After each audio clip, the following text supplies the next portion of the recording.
Welcome to Real Flix Reviews Movie News.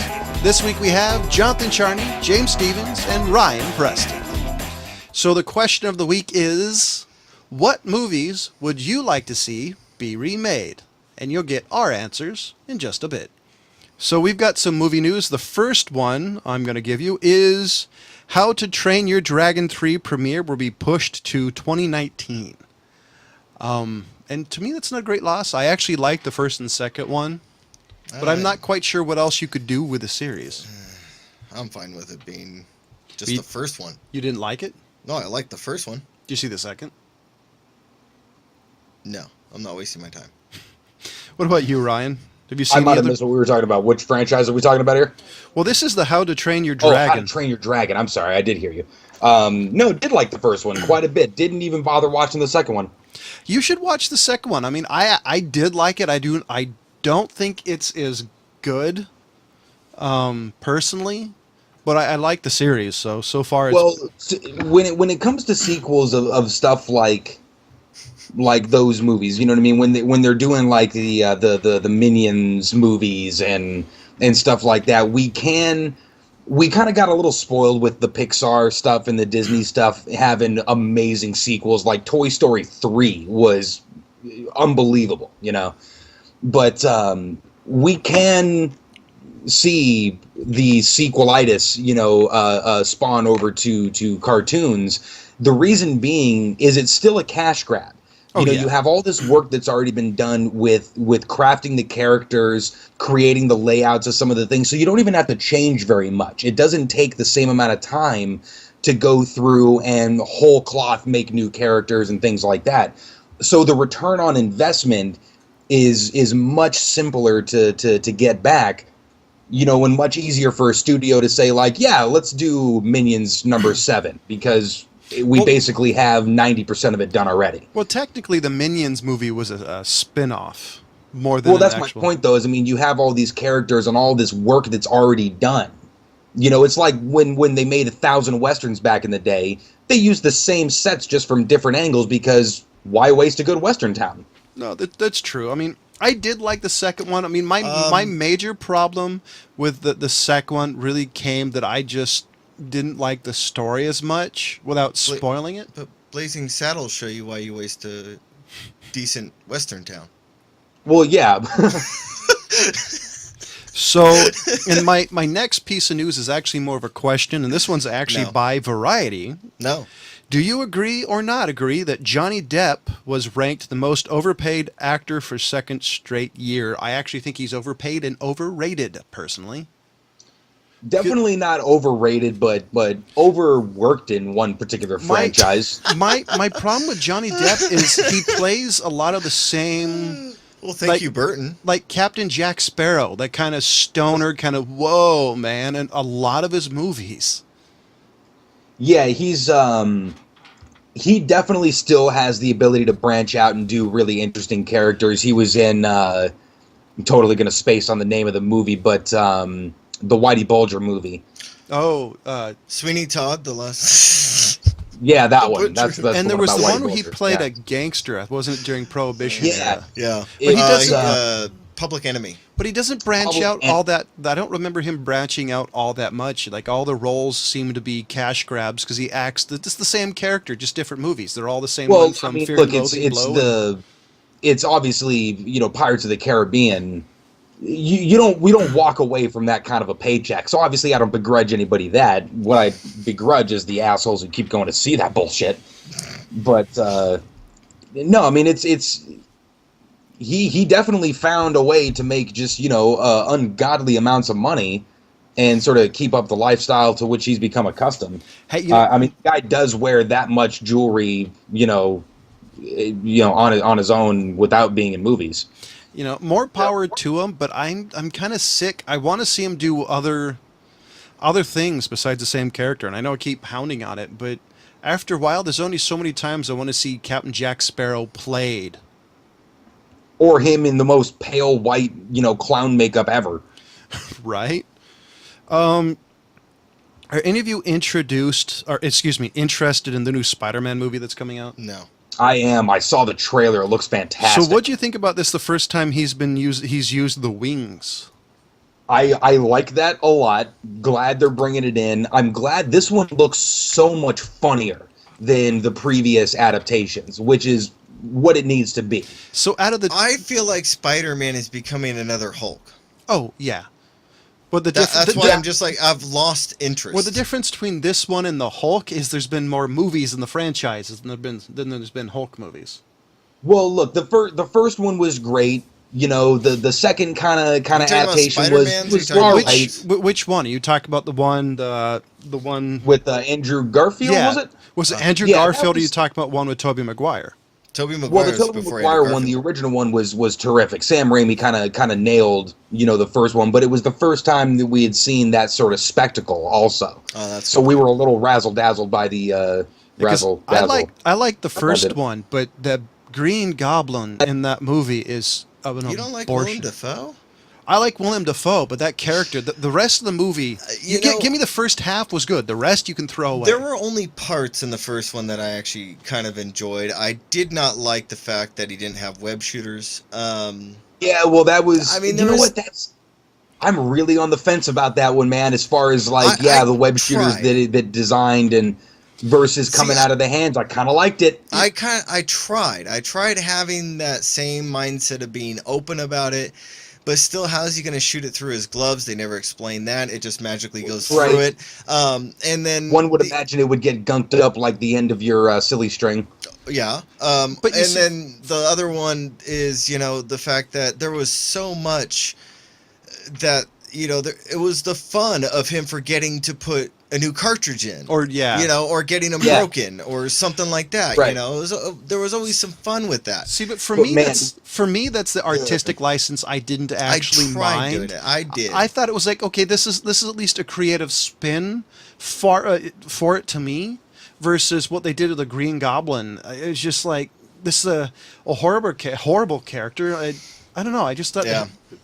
You know, so I mean, I gotta say, initially I was with Ryan on the razzle dazzle of the Tobey Maguire live action Spider-Man movie, and then it was just like every time I watched it after that, I'm like, this just gets shittier and shittier and shittier. It aged like milk. Yeah. Well, and not to mention, you know, when you see sort of the new stuff. I mean, you know, when they got into the second and third, the third one, let's not even bring that movie was and then awful. The one with Andrew Garfield, I liked the first one. The second one, I thought it jumped the shark. Honestly. Yeah, well, see, the Andrew Garfield ones were a little too handsome. You know what I mean? This new kid, I can't remember his name, and I should pull it up just to give him credit. But I think the first one that he was out in was Avengers: Civil War, right? Yes. Yeah. Yeah. This is the perfect Peter Parker. This is the character they should have been aiming for way back in the day. You know, the ultra sarcastic, but still kind of apprehensive about, you know, being tough.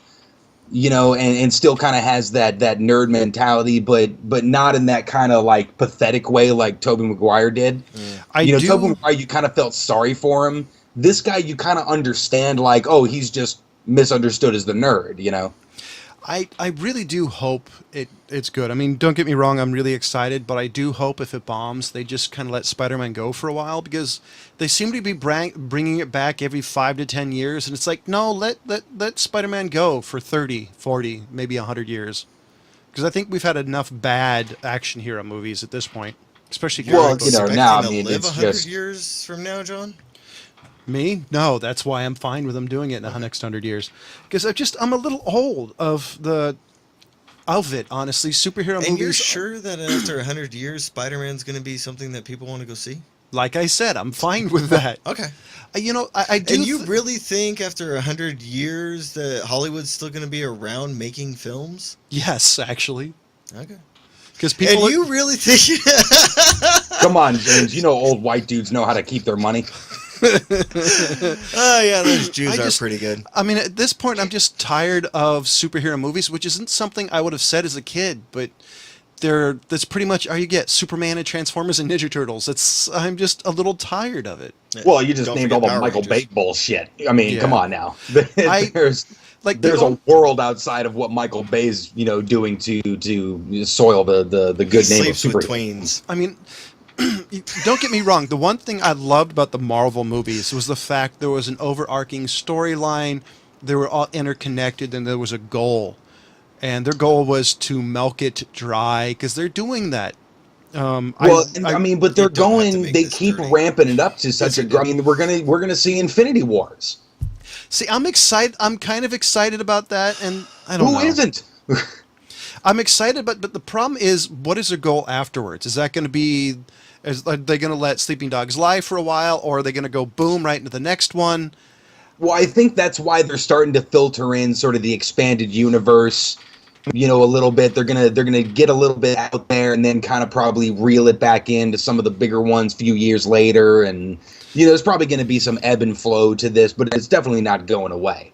But hey, speaking of superhero movies and whatnots, T.J. Miller, stand-up comic, really, really funny stand-up comic. Folks might recognize him lately as the lovable bartender from Deadpool. Got himself arrested a few days ago. Oh, with George Lentz? What? With the guy Anyway. from Blow. God. Yeah, he gets himself arrested by slapping the shit out of an Uber driver. Wow. Yeah, don't apparently him blame and an him. Uber driver got into it over politics. T.J. Miller slapped him, which, according to sources relatively close to him, say that's not too far outside of his character.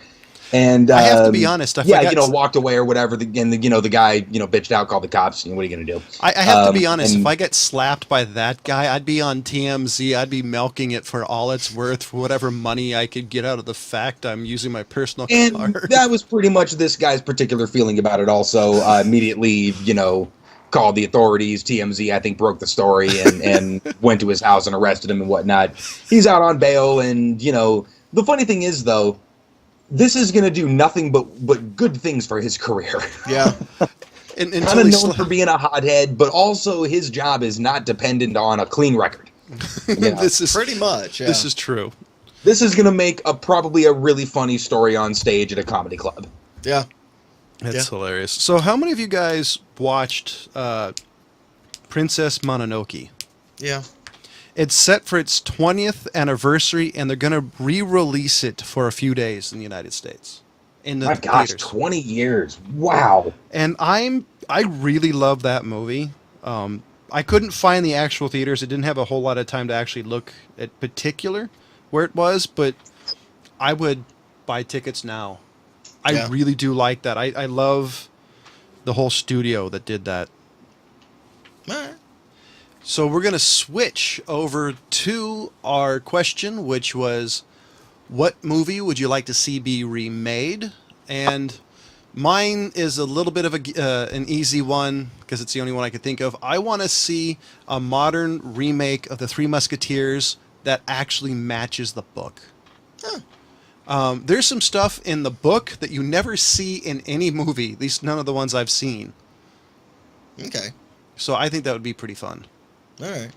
James? I think that, well, I mean, I got quite a few that would be interesting to be remade. I Blow think 2. top of my list would be Cool World. I just want to see another actor change his career around by that movie and learn from those and still have a career. Good job, Brad Pitt. I mean, that's just amazing. You still have a career after that. But as far as actual movies that I would probably go see in theater, it would have to be, something like Avatar: The Last Airbender or Mortal Kombat or Street Fighter or a really decent DBZ film. So all you shit directors, Man, I was with you till that last one, bro. dude, I want to see a live action DBZ. No, I I'm think he kidding. liked Actually, the last. I that's the only one out of the list you said that I want to see. You don't want to see a Finish Him movie with Honestly, Jean-Claude Van Damme again? And wait a minute, wasn't Roger Moore in one of those? Oh, no, that was The Quest. Sorry. Yeah, The Quest. Yeah, I yeah. mean, the shitty. No, you have good old Raul Julia as M. Bison. Yeah, but I mean, shitty films that Jean-Claude Van Damme is. I mean, they all seem the same. Oh man, if you want to torture yourself, actually, if you want to have an amazing time, get really stoned and watch the Street Fighter movie from like 1997. No. If you want to get really stoned and watch a really good movie, is get really stoned and sit down and watch Jackie Chan's City Hunter. You will have fun times. I'm sorry, Ryan. The movie you suggested, there's no amount of weed you'd be able to do and make it entertaining. I don't know. When they start playing the actual music to the game, it gets kind of fun. Yes, but that movie is so fucking bad. But you have to be drunk and stoned. Rod Julia did it for a paycheck. That's how bad it was. You know what? You should probably overeat edibles and then do it. Yeah, be Well, on. I mean, I think he died of shame shortly thereafter. So I would say be on the edge of overdosing on marijuana to find this movie funny. So did you like mine? Yes, that's about because oh my god, that movie. You know Which one? Cool World? DBZ? Street Fighter? Honestly, Street Fighter. So this is how much I have. I saw that movie in theaters, by the way, when I was a kid. Did you? I did. Oh yeah, you did tell me. I remember seeing what theaters? Street Fighter. Street Fighter. Oh man. But by the way, everybody I've said that to has the oh my god, you did. It's like yes. See, I mean, but that is the definition of looking forward to something and then just having your spirit just annihilate. So guess what else I saw in just theaters? Annihilated. It was beaten to death. Guess what I saw in theaters as a kid?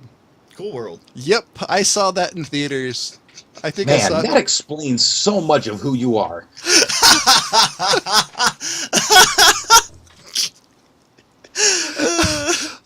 See, Ryan didn't have any idea what he was getting himself into with it. No, I had to meet an asshole named James to be subjected to Cool World.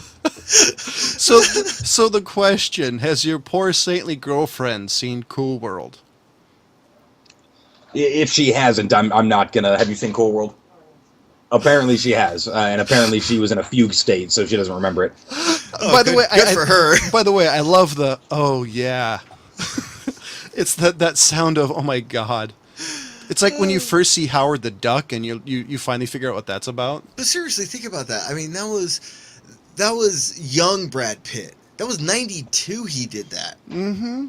I mean, that's a testament to how adorable that dude is. Oh, yeah. He worked his way out of that hole. Yeah. That's a deep hole. Oh, That's like man. a Hillary Clinton hole. And then Oh, walked out of the jeez. hole, and everyone was like, "Wow, you got out of that hole," and he's like, "What hole?" Wow. Yeah. So oh dear God. Poor Bill. Oh, I did. Matter of You're fact, not re-recording this. I did see something. Matter of fact, that was interesting. They want to remake the Green Hornet. Again? Well, here's the thing. I'm hoping if they do make it, they make it a little more serious. Who are they going to pick? They already have started. Really? They've already So started. the old guy's visiting, and he said they already No, are he's just the starting. voice of God. I'm just the voice of God. So I'm hoping because I really didn't like the pretty much the one they just made. I had the biggest problem I have. Jet Li? The biggest problem I have with it is I don't like the tendency to make TV shows that were kind of goofy but serious into comedies like they did with the Dukes of Hazzard. That was really disrespectful in my opinion to the source material. The information I was reading on the new Green Hornet movie, they can hear me. That's fine. Trust me. The Green Hornet movie is that it's going to be a serious movie, completely different directors. It's supposed to be completely different than even the TV series, which is somewhat Oh, wow. lighthearted in some ways. You know, it's supposed to be a dark movie. See, I'm looking forward to that because I like the Green Hornet. Matter of fact, the gentleman who was in it, Van Williams, just passed away at 82. So I'm hoping for something different. I really wish they'd be more respectful to source material. As somebody who's a tad bit in the purist when it comes to that, just the reason why I really, really hated the last Three Musketeers movie. Oh. What about the one that they did in the Flying Tiger Hidden Dragon style? Yeah. That's Oh the yeah, one. with Tim Roth. Oh, yeah. And everybody's favorite lady from Resident Evil. Yeah. Oh yeah. So, ladies and gentlemen, for Jonathan Charney, James Stevens, and Ryan Preston, thank you for watching.